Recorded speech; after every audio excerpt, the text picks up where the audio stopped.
Ray Allen, Hall of Famer and two-time NBA champ, joining us on the program. You put up all those numbers in Seattle. You spent 5 years in Seattle, correct? Yep. Okay. Are those numbers now attached to the Oklahoma City Thunder since the Supersonics went to OKC? Like, could your jersey number be retired by OKC based off what you did in Seattle? Technically, I think it could be, but I think for tradition speaking, typically you raise a banner or a jersey in a place that is kind of familiar to that city, and nobody in Oklahoma City really had ever watched me play in that city, so I don't think, and it's a ownership mandate as well, so I don't think that would ever happen. Is there a building where your jersey is up in the rafters in Seattle? Yeah, in Key Arena. Okay. It would. I would say possibly, but it's Key Arena. I don't think. I don't even know what they use it for anymore. Okay. Here's a couple things I want to talk to you about. The Celtics keep shooting threes the other night. Yeah. Now, you had a game, I think you went 0 for 13 from three-point range.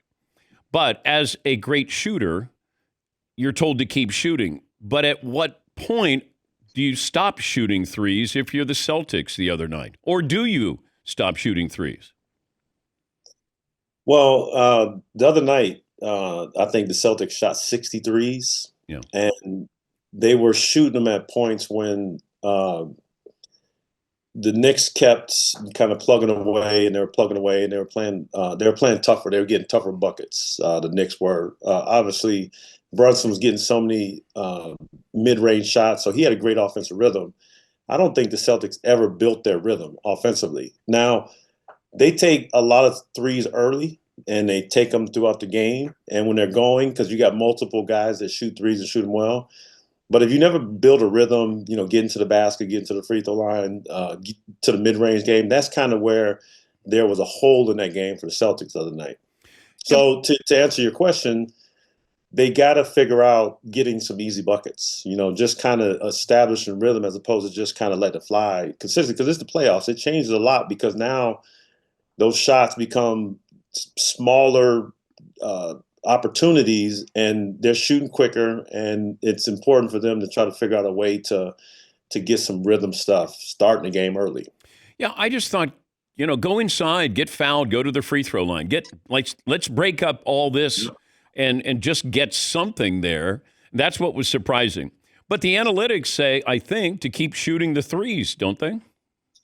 Well, obviously, because threes are more than twos, and that's what everybody says. You keep shooting them, and they've been highly successful at it. So it's hard to stop what you've been doing and what's made you successful this whole year. But you have to take into account that the game does slow down a little bit more in the playoffs, and you're putting so much pressure on Tatum. He makes a lot of tough threes. Jalen went to the basket and got a layup at one point during that fourth quarter, and I was like, okay, that steadied the offense a little bit, and you see him, you want him to drive, because you look at the Knicks defense, there's a lot of holes in their defense. If you just drive, there's a couple of times where even Derek White had the ball in the paint, and the basket was behind him, and he's looking out toward the perimeter as opposed to just turn around and get something easy.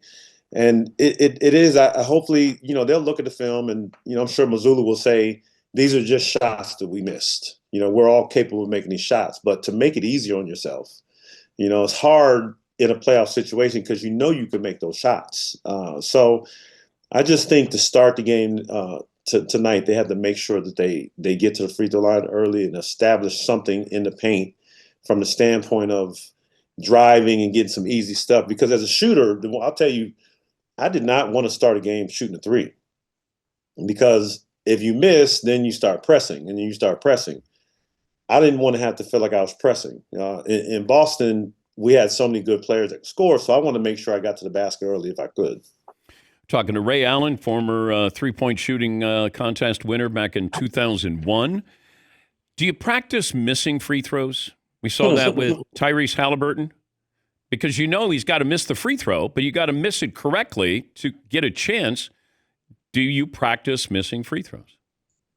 Well, I mean, it sounds funny, but you know how to miss. And it's just kind of being off, and obviously you're looking to who your best rebounder is on what side. So yeah, there is some precision to being able to miss a free throw. I can't say that I practiced it, but I definitely know how to aim up there and get it to bounce on one side or the other. Well, you did practice making them, though. You did a really good job at that. I did. I was pretty good at it. Yeah. But I never understood that. Explain to me what happens when guys go to the free throw line and all of a sudden they're it's not fluid. They like everything slows, it stops. Maybe that's what it is. Guys are used to moving, now all of a sudden it stops, but the mind games that go on with these guys who can't shoot free throws. Well, it's similar when you think about golf. When you stand to the tee box and they call your name and they say where you're from and give you all these accolades, and all of a sudden everybody's quiet. I was like, no, keep making noise. I'm comfortable in noise. Don't be quiet. I think what people, and I say this a lot with free throws, people don't understand how emotional a free throw is. You think about a guy going to the free throw line, and emotion don't always mean anger, but your adrenaline is pumping. You just got knocked on your butt. You're either down 2 or you're up 2. You just dunked on somebody. All these emotions are inside of you. And for most players, imagine a situation in practice where you practice those emotions. It's hard to practice feeling competitive, to practice feeling angry, to practice feeling anxious, practice feeling desperate. How do you do that in the gym by yourself? And so you have to figure out a way when you practice to take that quiet gym and make yourself tired, make yourself mad, make yourself excited, because that feeling you have to get used to in a game. And a lot of times, then when they get into a game situation, it's a foreign situation for them when they go to that free throw line. Because think about, you take somebody like Pritchard, great shooter, had a great year. But how often is he at the free throw line in the fourth quarter if it's not Tatum or Brown? Yeah. So now he goes to the free throw line because he gets fouled. Sometimes it's a foreign circumstance or situation for a lot of players, and that's why you do get nervous, because it's like I'm not used to this, and I got to get used to it. I got to be better at figuring out the situation. One thing that drives me crazy, and I'm sure I drive my audience crazy because I bring it up all the time. I never want the best player to beat me. Never. I'm always going to send another guy. I got to get the ball out of your hands. I want somebody who's not used to taking that shot. And if that guy beats me, I live with that. It's like, when Jordan beats Brian Russell, they don't send another guy. Like, I got to get the ball out of his hands, right? Like, I don't. Yes. Help me understand that. If Jalen Brunson has the ball, I'm going to double. I'm going to get the ball out of his hands. I have to do that. But why don't more coaches do that?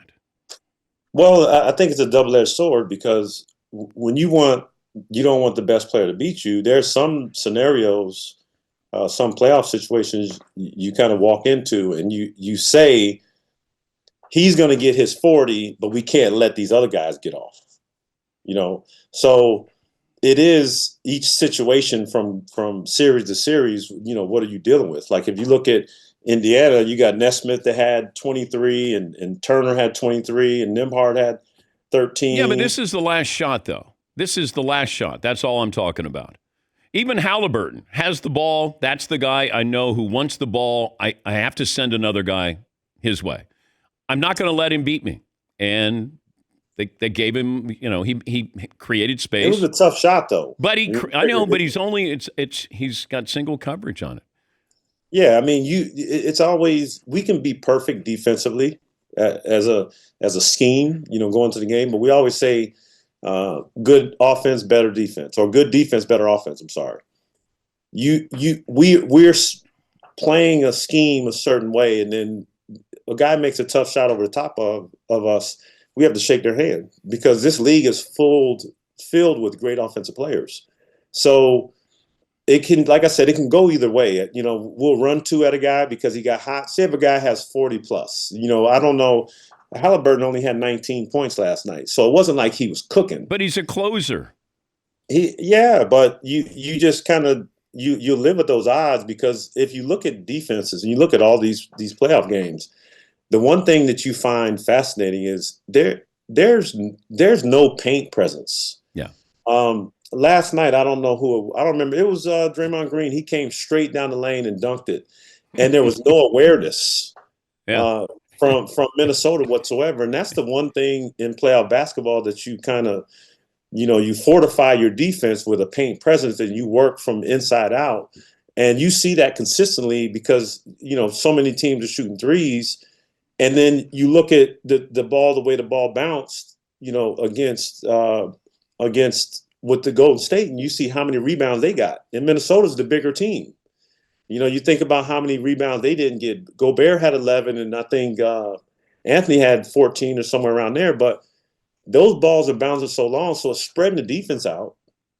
And then you're trying to figure out what we try to do on most teams I played on. We try to keep our big guy in the paint. We rotated. We're playing man to man. So if it was myself and KG, I tried to stay up top and he stayed low. So if somebody did drive, they had to see him. And right now, you just don't see that fortification of the paint. There's so many holes right now in their defense. So that's ultimately a system where it's built around teams shooting threes. What's your favorite pair of shoes behind you? My favorite pair, I'd have to go up. I'd have to go up 1, 2, 3, 4 if I can show you. Oh my goodness, you got a whole wall. This one right here.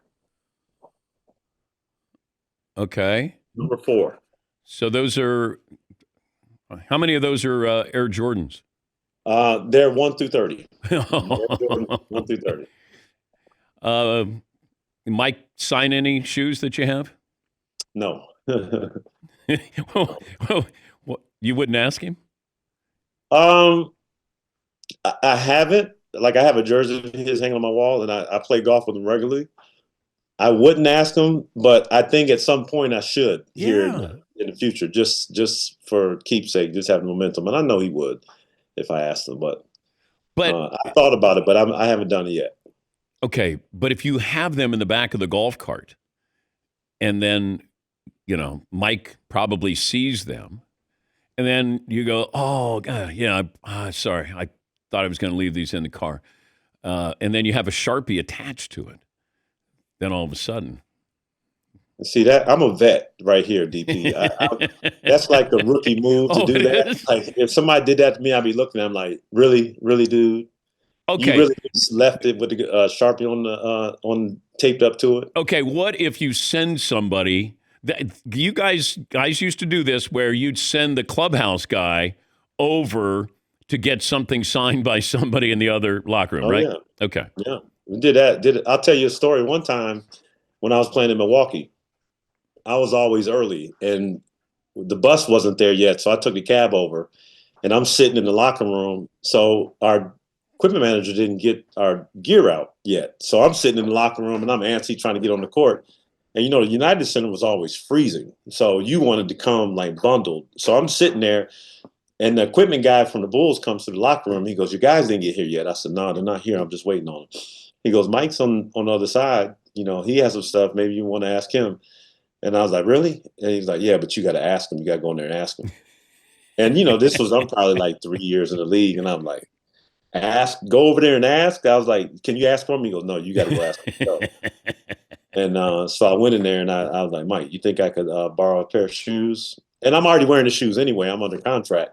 And he's like, "Sure, kid." And in the hall, I walked in, and there's a cabinet full of Jordans, just like all the way down there, all the shoes. And he gave me a pair. So that was cool. Where are those shoes? I don't know. They're somewhere floating. I got so many shoes like tucked everywhere. We brought this up yesterday, the Hall of Very Good. Like the guys that you played against or with, like Jamal Crawford in the Hall of Very Good. Not a Hall of Famer, but, Hall of Very Good.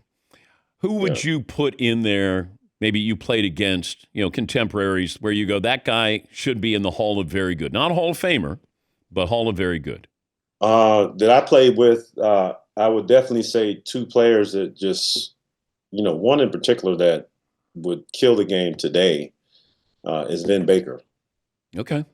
He was around the basket. I didn't think anybody could stop him, and he still could shoot. On the perimeter, he would be really good in today's game. And obviously, these are 2 guys that I played with my rookie year, and Glenn Robinson. and arguably one of the greatest college players of all time. And I think they don't get their credit. But they were incredible scorers, and when I watched, then nobody could stop them. So they were good, and they just ended up not being on teams once they left Milwaukee where they had any semblance of success. But I thought they were incredible, and so you look at the game today, we don't have those. You talk about those mid-range players, those great pick and roll players. Think about Terrell Brandon.